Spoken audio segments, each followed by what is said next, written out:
Do you crave exciting sports takes and news? Fed up with the same old boring voices you hear on the radio?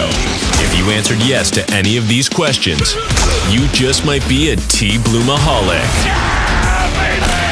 Lucky for you, it's time for another episode of the TBloom Talk Show, the #1 sports podcast in the world. Settle in, my TBloomanites, because another episode starts right now. Live from TBloom headquarters, here's your host, TBloom. Yeah, I can hear you. Okay, good. Welcome to the podcast, Mr. Justin Child. Ladies and gentlemen, I want to introduce you to one of my good friends and one of the most highly respected Patriot insiders in the nation, Justin Child. How you doing today, boss? Good. Thanks for that much credit, man. I don't know if Tanner said so. I'll take it. Shit. Well, absolutely, man. I mean, I've seen the work you've done in recent memory. I mean, ever since I've known you, you've been nothing but a Patriot insider, digging into all the in-depth stuff that's going in. And I would say that all that calculates to you being one of the best. So don't be so modest. Don't be so, humble. You've worked a long way to get here, bud. So Last couple years as a Patriot fan, I've really had to adapt my humbleness. So pardon me. yeah, no, for sure, man. I mean, it's been quite a ride. Should we just open it up with the Patriots, since this seems like a good segue to kind of see That where works. things are going? Dude, Okay. I could talk about the Patriots, So just all day. to preface before everyone, we are going over the AFC East today. Like I said, my friend Justin Child here, one of the best Patriot insiders here. He's going to help us go over not just the Patriots, but the Dolphins, Bills, and also those stanky Jets over there in New Jersey. So let's kick it off with the New England Patriots, man. Let's kind of go over last year and where you think you fell short and where you guys think you did good in.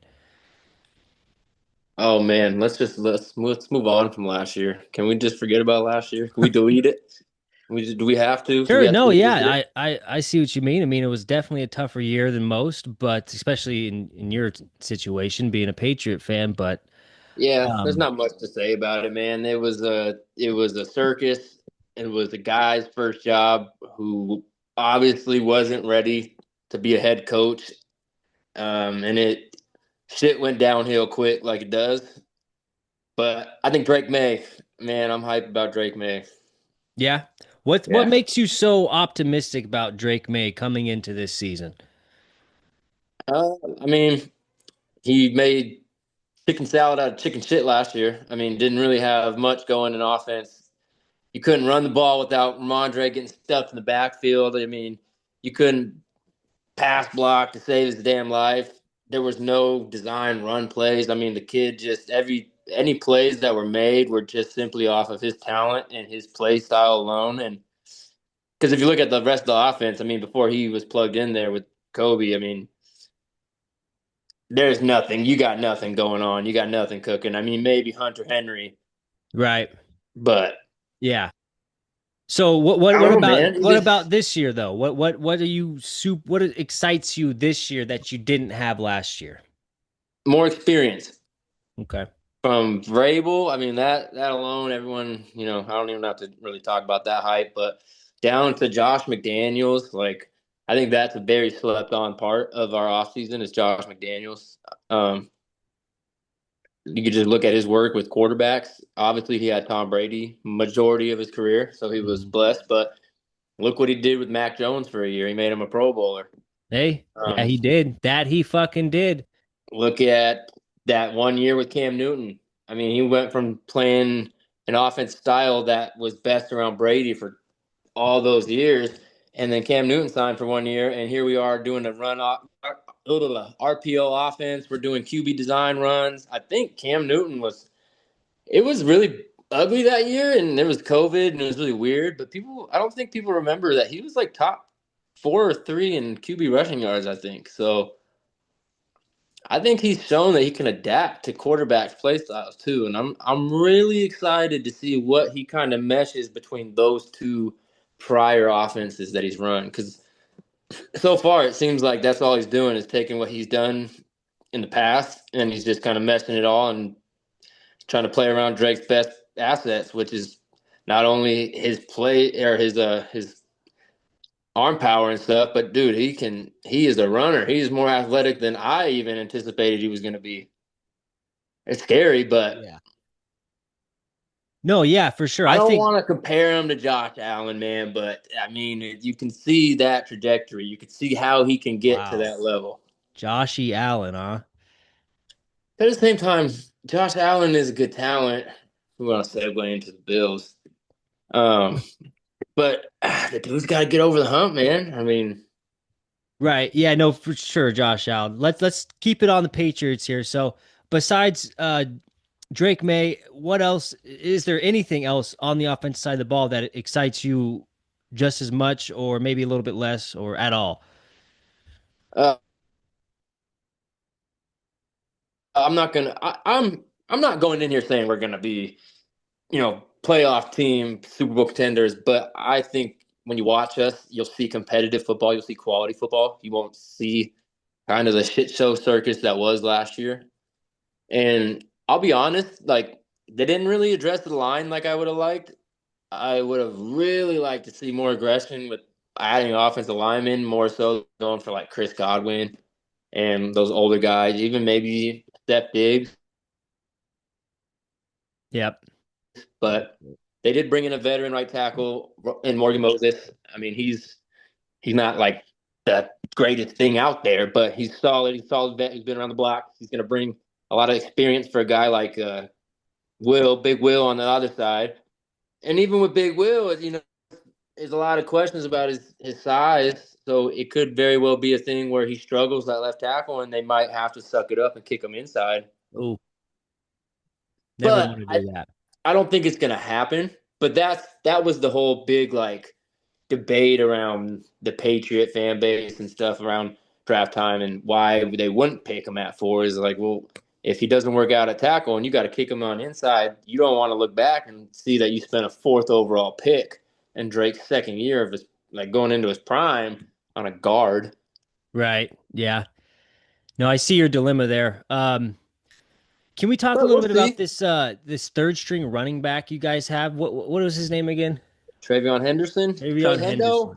Henderson. Hendo. What's his whole deal about? Because before any of this preseason shit happened, I don't think anybody knew who this guy was, let alone had him going third round in the fantasy football draft. What did he go in our league? Did like fourth round or something like that? Yeah, he went early, I and mean, I didn't get him at all. I that's quite a wanted him. story there for him to build up all throughout the preseason and then be the number one Patriot back fantasy football. That says a lot. Yeah, and I wouldn't even really trip about the depth chart thing because he's the type of guy like you give him 2 handoffs and you're like, well, I don't want to stop doing that. I kind of Yeah. like what's going on here. Or you Hmm. throw a wheel route a couple times up on a linebacker who just cannot keep up with that speed because he's a really good receiver. So far, all I've seen is he's got really good hands too. So I think it's only a matter of time until he gets more PT. But I don't think Ramondre Stevenson's gonna do too bad or go away quietly. So as exciting as his hype's been, I wouldn't I wouldn't say they're gonna just give him the full blown keys to the car. I see what you mean. Okay. Like I don't know if anyone remembers, but James White, his whole rookie year, he pretty much got redshirted, and he had similar excitement, and he was coming out of the 3rd round from Wisconsin. Like But of course, that's Bill Belichick style. Maybe Mike Vrabel's a little bit more true, open minded. true, and that's kind of the exciting part about this year. I really don't know. We can all we hope, we hope it goes this way. We think things are gonna go a certain way, but really we don't know. Stephon Diggs.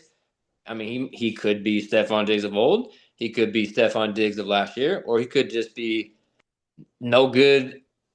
That was a mistake, but they have to take certain shots right now. So that's the exciting part about this year is I don't know, but I feel good. I feel really good compared to what I had in the last couple years. I think it all starts with Josh McDaniels, though, for Gotcha. sure. Okay. So let's move on to the defensive side of the ball. Is there any changes that we should know about? Anything different coming into this year, or what would you say that the biggest, I guess, difference would be coming into this year prior to last year? Well, dude, every coordinator, every coach is different, pretty much, except for our special teams. So honestly, everything is different. The scheme is different. I mean, they cut Jabril Peppers. I didn't see that coming. Yeah, that was a big one. That was a big random fucking wow.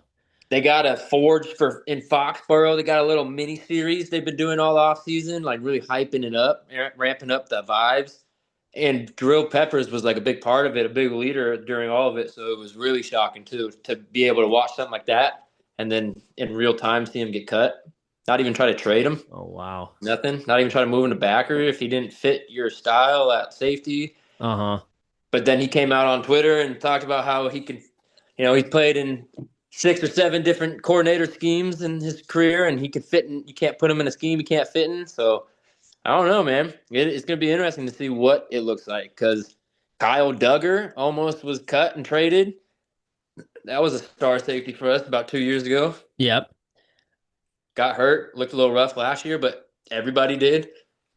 But he was playing with the threes by the time we were playing Minnesota in the preseason, so it was looking like he might get cut or traded, and then he made the 53. So maybe he plays some backer. I don't know. So a lot of mystery pretty much coming in with, you said you guys have all new coordinators, obviously on the offensive side of the ball with Josh McDaniels, and then now on the defensive side of things. How much do you think that the head coach Mike Vrabel has in terms of his say in the defense? Because he's a defensive guy, right? We all know Mike Vrabel. Do you think he's has much influence in the defensive coordinator side of things? I don't know. He brought his guy Terrell Williams from uh, Tennessee, so I mean, obviously, he brought a guy that he can, you know, he thinks he can trust to run it and do it how he wants. But what's interesting is he's been spending most of the offseason kind of watching and studying the offense in McDaniels so he can understand what Josh is trying to do. Mm-hmm. So it's interesting that you brought that up because he hasn't been spending much time with the defense. Wow. Okay. And when he does, it's more of like the D line. Okay. Mm-hmm. Gotcha.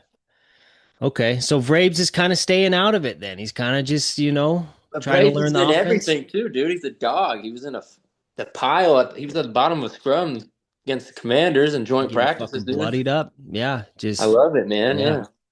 Yeah. You Like I mean when you, said, I don't know what we're gonna be, but you're gonna see some good quality football. Punch a couple people in the mouth, man. okay. Well, let's just go for it then. Let's say all things go the way you think they will.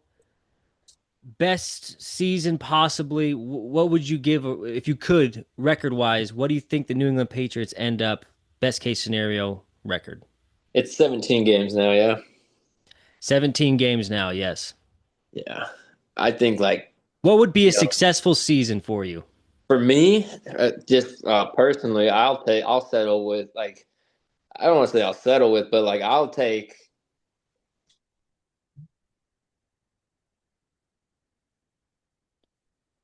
9-8, Really? 9-8. You're selling it that short? 10-7. 10-7 in a playoff berth, right? If we can sneak a playoff berth, that would be like I think almost slightly overachieving. Just Really? because just because of how new everything is and it's Drake's second year, like I don't want to put like that high of expectations on it. But given our schedule, I don't think it's not like I think we can do it. Mm-hmm. And getting into the rest of the conference, like we're gonna do, besides Buffalo, I don't really respect anyone else in our conference enough to be like, I think we can edge out the second spot. I think we could do it. Okay. Hang our shack up there. Okay. Well, let's move on to probably your other contender for second in the division, the Miami Dolphins. Ooh. The Miami Dolphins. Now, let me Mhm. ask you this too, because I've always found this interesting. Being a Steeler fan growing up, AFC North, our biggest rival is the Ravens. Obviously, we're rivals with Browns and Bengals, but the Ravens just hits different. Is there a specific team in the AFC East that you feel the Patriots are even bigger rivals in, or is it all kind of evenly spread out? Yeah, I would say it's the Jets. I Yeah, know that. I know yeah. that rivalry's kind of lost its power the last couple of years because I mean we've really dropped the ball, but when we played them, I think we've looked somewhat solid. But the Jets, I mean, they got Aaron Rodgers, they went all for it. They got all these former Packers, and then You know, I mean, they haven't really lived up to too many of their hype bargains either. So I Yeah. know that the rivalry's tempered down a little bit, but back in its day, dude, that was a peak rivalry, especially in the AFC East, because for a while, majority of my life, the Bills in Miami were not a Just problem, not even didn't even have to think about him. and then like McDermott bringing up their 4 Super Bowls recently, like that's awesome that they did that back in the day, and they did have their run. That is impressive, but it's also slightly more impressive to have gone to 4 straight and lose them all. Yeah, it's almost like it's almost harder to do that than to win one Super Bowl. Yeah, he's So, like, I don't know why he came out recently and was just like, he just brought up how no team will ever do that again, and he's absolutely right. yeah, no team ever will go to four straight and lose four straight. Yeah, that's pretty hard to do. Who said that? Sean McDermott, Bills head coach, came out. I think it was Oh, like today or Shawnee boy. yesterday. Yeah, Fuck. Okay, let's keep track on back on track with Miami Dolphins. Let's talk about the offense. I think we both can agree it runs through Tua. If Tua's on the field, and his health. Yep, yeah. it only goes as far as Tua's health will go. Okay, so we're both in agreement on that. Do you think what's his name? I forget the head coach's name. What can you remind me? Mike McDaniel. Mike McDaniel. Is this a prove it year, so to speak, for Mike McDaniel? Is he sort of on the hot seat? I personally would think so. Mm-hmm. I mean, and it's kind of nuts to say. Not obviously not if you watch football. If in this day and age, if you are up to date with everything football in what's today's September 3rd, September Yep. 4th, Yep. 2025, you know very well why we say it runs with Tua's health. But the fact that you have all those players on that team, and even when the quarterback went down, you couldn't muster up and you couldn't adapt to anything with Tyreek Hill. You couldn't make anything up with Jalen Waddle in that offense. And I mean, when Tua came back, John was cooking. But beforehand, I mean, you couldn't do anything else as a head coach. You couldn't. I don't know. That really stood out to me, and I think he's a one flavored ice cream cone. Like Huh. the second you figure out how to stop Tua, even when he is in, I mean, put him outside in a little bit of cold when the playoffs happen, which is why I won't really believe in Miami as long as I think Mike McDaniel is there. So, yeah, it's funny you bring that up. I do think it is a prove year for Mike McDaniel. Okay, so you would like to see more adaptability and a little bit more probably creativity on the offense side of things when Tua's not I there. I personally wouldn't. No, I like how he's doing it. Keep doing it. Like how you're doing it. But, if they're going to go and be anything more than just kind of like that Miami hype, yeah, Yeah, I think they do have to do that. I think you got to do it yeah. I because mean, that first year was cool, it was fun, it was exciting, yep, but yep. I was just gonna say he's kind of riding on the coattails of that first year because man, they looked fucking good. That I think it was 2 years ago. They yeah, looked absolutely like this was the new offense to look out for. Watch out, deep bombing, they fucking were one of the first. He was one of the first other coaches to spring away from Shanahan and start that motioning all these different guys every freaking play, and there's so much explosive plays, and you got this speed demon, and you got that speed demon. You got two running backs to run like 4 4s, 4 3s, mm-hmm. but Yeah, then Tua went down, and I don't know the numbers, but I know having a team last year, you didn't do jack shit. yeah, I agree. I think the guy's is a bit strange, a little bit of a definitely a strange guy. Yeah, he is. He's an oddball, dude. I don't know if I don't know how I feel about him. I don't know if I could be friends with him or he'd just be kind of that weird kid in the corner that you just never really talk to. And every time you try, it just things get weird and you're reminded why you don't talk to him. Yeah. I certainly think this is a prove it year for him, man. Especially like you bring up a great point. I mean, look at all the talent around him. I mean, Tua Tagovailoa or not, you got to find a way to get that offense rolling a lot better than you have in years past. I know Skylar Thompson was out there, but you know, like you said, do something better because it almost seems like once Tua went out, it was guaranteed just losses after loss after It was like, loss. we are shit and we know it, and this is what we are, Mm-hmm. and Tua's not here. Yeah. And then now you look at the defensive side of things. Jalen Ramsey's out of there. They bring in Minka Fitzpatrick, though, bringing him back. I'm not very impressed by this defense. It seems to me like the offense is going to have to put up at least fucking 30 points a game if they want to be good in the ball, even close in the ball game. You tell me anyone else in that secondary after Minka. Xavier Howard, is he still there? I don't think so, and I think he's. If I saw their latest depth chart, I didn't see him on it. I don't remember seeing him. They have some guy named Storm Duck, if I remember correctly. Storm Duck. Storm Duck or Duck Interesting. Storm. Yeah, I just remember staring at it like we struggle in Miami. The Patriots do, but I think if this is their defense going into the year, I think we might be fine. If I remember correctly, yeah, they signed Jack Jones, and that's supposed to be one of Miami's top corners right now too, and he's booty. Like he Jack was solid Jones. in the slot for us, dude. But the dude, I mean, I don't know if you saw it when they played Detroit in the preseason, but he got cooked. And I mean, it was the Monra, and they got guys that are good there, but that's your number one. Yeah. So not looking good for their defense. No, I'm gonna go ahead and give a prediction on what I think they're gonna go in just their overall record. I mean, it would be, and this sucks to even say, but I feel like it would be kind of irresponsible of anyone predicting the Miami Dolphins record.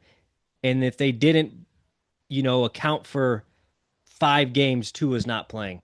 yeah, Like you kind of got to look at it like, okay, I know there's probably going to be 5 weeks. And that's not being a dick, guys. That's just being realistic, okay? Tua gets fucked up every year. All you right? know, He wants to do play, the keep going. He's probably going to get fucked up again. There's 5 yeah. weeks. I mean, even in Alabama, coming out in the draft, he had a leg injury, right? It was a serious leg Yeah, injury. hip. He broke his Hip. hip. Yeah, big surgery. Like the guy, do the research, look into the stats. It's I mean, fucked, man. I mean, the guy is a walking car accident. yeah, and because of that, I'm gonna go ahead and put this team at fucking 9-8, dude. I I was mean, gonna say I'd put him on par with what my high expectation is for the Patriots. yeah, I think if they're gonna make anything of the season, maybe 10-7, yeah, maybe. yeah. Yeah, I I can think see they're way locked up. a beginning like starting off, maybe even fucking starting off 4-0, 5-0. Just something really nice. But then that injury, and then it just rolls downhill, and they end up with 5-5, losing 5 games in a row. Just something weird like that. I mean, this team's so talented; they're gonna win games, but they're so damn reliant on a QB who's injury prone. Yeah, It's it's kind of weird. sad. It's weird. Yeah, but now they got Quinn Ayers. Quinn Ayers, hey, Quinn that guy Ewers. was. I don't get how he goes from one of the best college ball quarterbacks in the league. And Everybody loved him in college, but then he gets drafted 7th round. Why isn't he yeah, such a good prospect if he's yeah. such a good QB in college? I don't know. We got to I don't figure know that because out, then you got nation. a lot of hype during the off season too, like during training camp and the preseason games. He kind of balled out a little bit. Yeah, So now I think yeah. If Tua does go down, maybe we should reconsider that because it is the best his backup's been in a while. yeah, But it's also a rookie, so yeah, exactly. So yeah, I'm gonna go 9-8. You're going 9-8 as well. yeah, Should we just bounce right into the shit show of the league? yeah, we can do that. It should be quick. We all Okay. know that there's not too much going on. Yeah, the New York Football Jets, not the Giants, but the Jets, New York Jets. I mean, let's just bounce right in the offense again. Justin Fields, what are we thinking?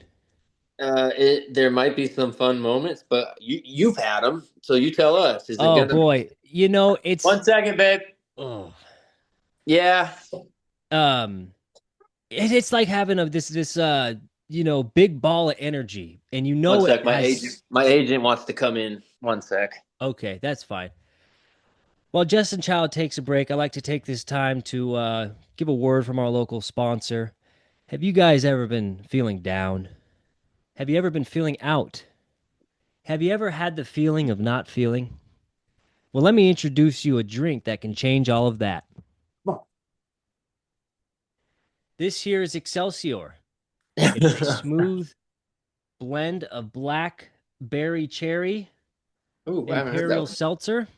Oh, It is good. 8.4% alcohol, so it's going to get you where you need to be fast. Hey, Nora, how's it going? Welcome to the TBloom Talk Show. Say hi. Hey.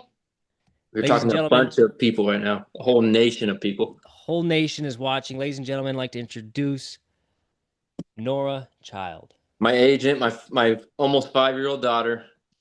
1 more month. 1 more month. One more month. That's a big month. Hey, Nora. So I have a question for you. Can you hear me? How well do you think the New England Patriots are going to do this year? Do you think they'll be good? How good? Really good.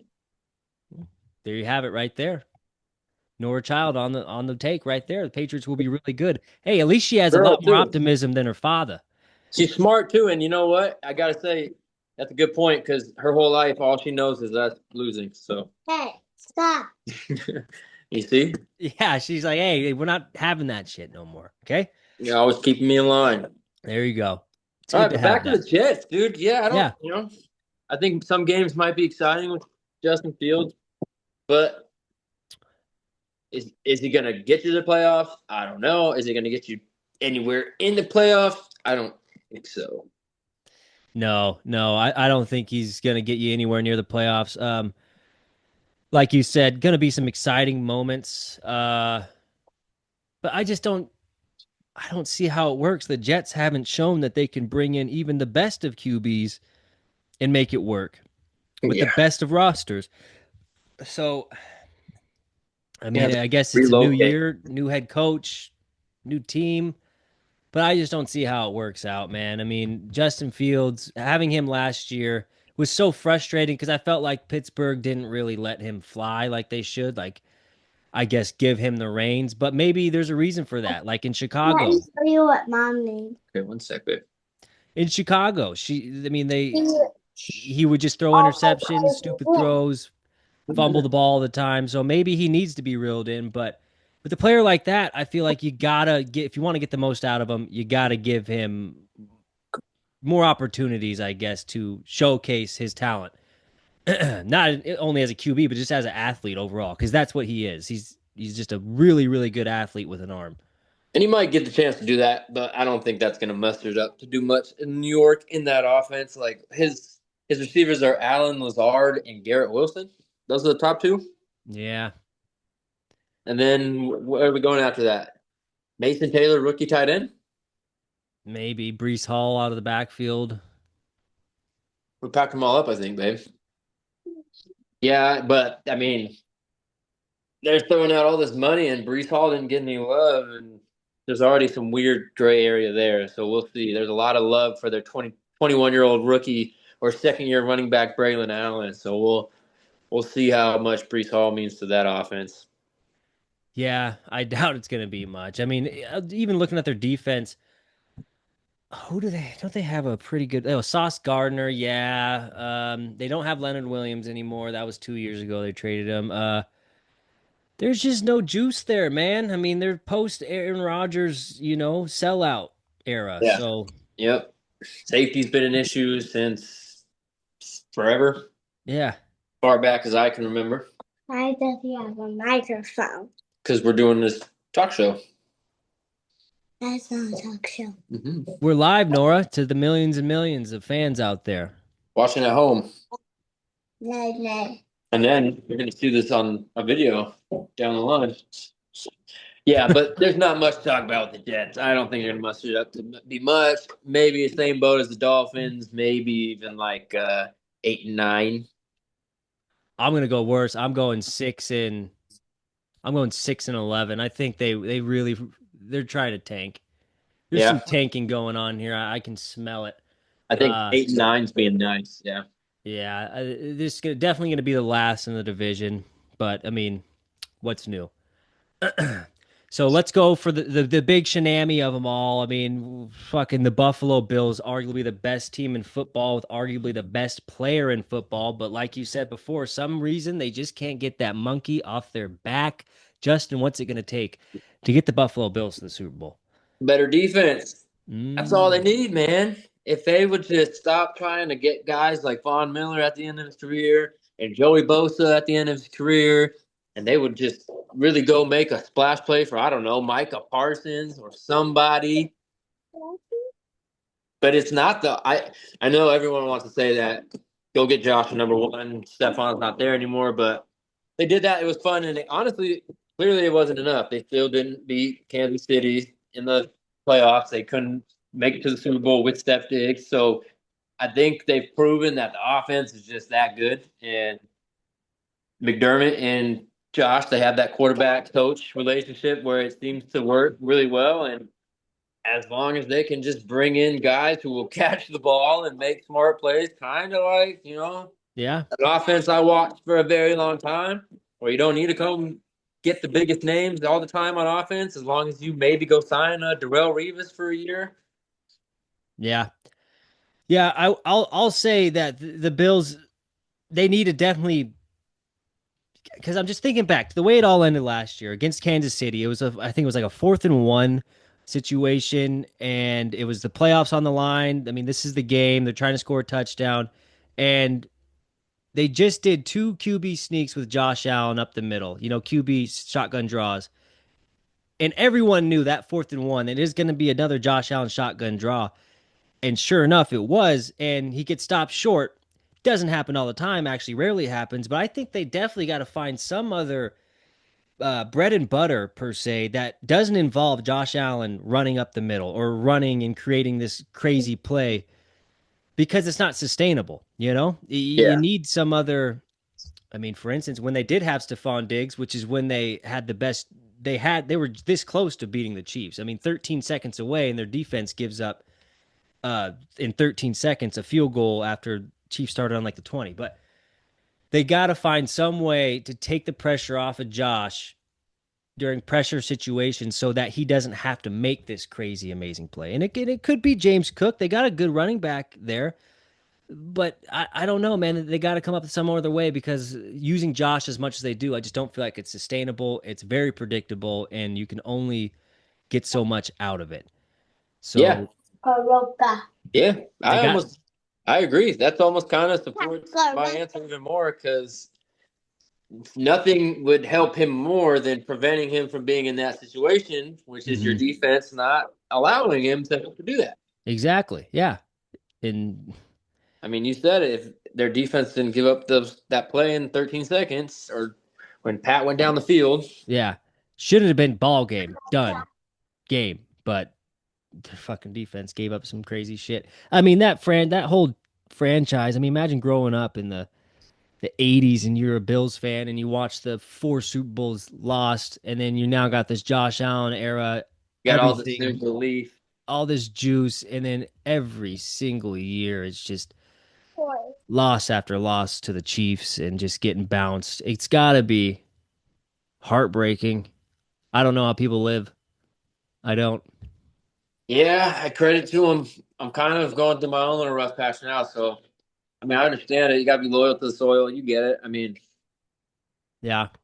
This is a toy. You press the button. I think that's what they need. Thanks, babe. I think that's what they need to get over that hump, though. If they want to ever even make it to the Super Bowl, I think they need a defense that. Because, I mean, as good as Tom was, you look at every time he was in the Super Bowl, his defense was top 10. Absolutely. Yeah. I mean, defense wins championships. It's cliche, but it hangs true time and time again. People. Yeah, we don't like cliche, but I mean, fuck, if the shoe fits, we wear it. That's how we roll. So, I guess the big question is, do you think that they will get over the hump this season? I think we all know it's Super Bowl or bust for them. Do they do it? And the AFC, the Patriot fan in me can't just have a little bit of hope that, unfortunately, it might seem like it's finally starting to click for him, but everyone kind of fucked around and found out that we blew it all up and restarted, and I think we might sock them in the mouth quicker than they're anticipating. So I don't know if we'll have too much to do with holding them back, but I don't know if it happens this year. I don't think anything different than the last couple of years. They might make it to the championship. I don't see them in the Super Bowl. They're not going to be my Super Bowl bracket. Wow. Because I just don't love the defense. That makes sense. No. Yeah, they I see swapped what out, you mean. like I said, Von Miller with the Joey Bosa. I mean, I think they brought back Tre'Davious White, and he's an old cornerback who I think probably has some health issues going on, if I remember seeing correctly. Yeah, I mean, he's an old Weisenheiser at this point. Who's on the opposite side of him. They did have a young guy they just gave a contract to last year, like Bernard or something like that. But I don't know. Their defense is still kind of the same as it's been. So why should we think that that's going to be any different or better championship caliber? Okay. So can we get a record prediction? What do you think they're going? I still think they'll be maybe, was it 12-5, 13-4? 13-4, yeah. They'll still be out there. I'm going to go 12-5. I think they take a little bit of a drop off, but the only way that this team, I think, goes to the Super Bowl is if they don't have to play the Chiefs. So they're going to be hoping for maybe the Chiefs to lose to somebody. Well, if they don't play the Chiefs or the Steelers. So they're going to need those two teams to not line up and play them. So I don't know. Joey Burrow, I mean, his defense isn't good either. So if he got in a shootout with him, maybe that there's a thing about Joe Burrow's kind of the same fucking thing. I mean, almost even worse. The Cincinnati Bengals D doesn't give him any help at all. He'll throw 5 TDs in a game, and then all of a sudden they're down 2 touchdowns in the fourth quarter. Yeah. So, that poor guy, dude. But he might just have to hightail up out of Cincinnati. Thinking about the AFC, just overall, there's some fucking great teams. Like, we are just stacked in the AFC. You got Patty Mahomes, Chiefs. You got the Lamar Jackson Ravens. You got the Aaron Rodgers Steelers. You got the Joe Burrow Cincinnati Bengals. You got fucking Josh Allen and the Bills. I mean, those are 5 teams that in any given era could possibly be the Super Bowl champ. Yeah. We have it hard. We have it hard, G, in the AFC. Yeah. I appreciate you joining me today on this episode of the TBloom Talk Show. Mr. Child, it's been a pleasure. I appreciate you having me, man. I'm sorry we got a little interrupted here, but my agent, she could be a little imposing. No worries. Any good agent needs to check in on their client, make sure, they know what's going down when they're getting, recorded and stuff. This could be a whole scheme to get AI involved, and the next thing you know, you're going viral. You owe the IRS $5,000 for, fucking cussing on the internet. You know how it goes. I'm sure she does. Yeah, she's all over the legal stuff. She's got it covered. Exactly. But like I said, Justin Child, I won't hold you too much longer. Thank you for joining me. We will have you back again someday. Heck yeah, man. My pleasure. Ladies and gentlemen, famous Patriot insider, Justin Child. See you later. Go Pats. Go Pats, baby. Fuck the Pats.